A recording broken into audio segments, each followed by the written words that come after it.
நீ கர்த்தரோடு இருந்தால் கர்த்தர் உன்னோடு இருப்பார். நீர் அவரை தேடினால் உனக்கு வெளிப்படுவார். நீ அவரை விட்டு விட்டாய் என்று சொன்னால் கர்த்தர் உன்னை விட்டு விடுவார். இன்னைக்கு 1 மணி நேரம் கூட ஜெபிக்காத நீ பரலோகத்துல எப்படி போய் அவரை வாழ்க்கை ஃபுல்லு நீ ஆராதிப்பா? 1 மணி நேரமே நாங்க ஜெபிக்க மாட்டோம். நாங்க பாவத்தை மாறி மாறி பண்ணிக்கிட்டே இருப்போம்.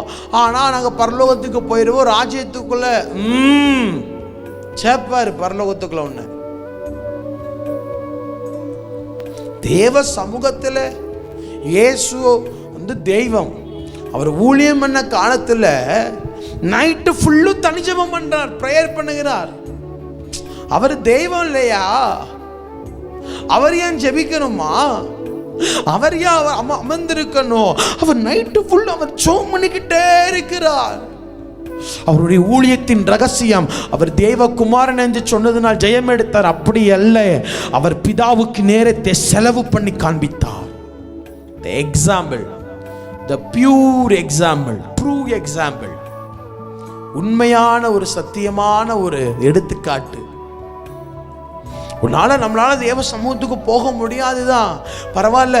ஒரு மணி நேரம் போனை சுவிட்ச் ஆஃப் பண்ணிட்டு போய் உட்காருவோமே. நாங்கள் ரொம்ப டயர்டு பாஸ்டர், நாங்கள் ரொம்ப பிஸியாக இருக்கிறோம் பாஸ்டர், ப்ராஜெக்ட்ஸ் இருக்குது, எக்ஸாம்பிள் இருக்குது, எக்ஸாமுக்கு படிக்கணும், நாங்கள் அது பண்ணணும் இது பண்ணணும், எவ்வளோ வேலை எங்களுக்கு இருக்குது பாஸ்டர். பரவாயில்ல, சாப்பிட நேரம் இருக்குல்ல, குளிக்க நேரம் இருக்குல்ல, ஷர்ட் அயன் பண்ண, ட்ரெஸ் வாஷ் பண்ண, வெசில் வாஷ் பண்ண டைம் இருக்கு இல்லையா? தேவ சமூகத்துக்கு போங்க. தாங்கிக் கொள்ள முடியாத தாமதத்தை கர்த்தருக்கு தெரியப்படுத்துங்க.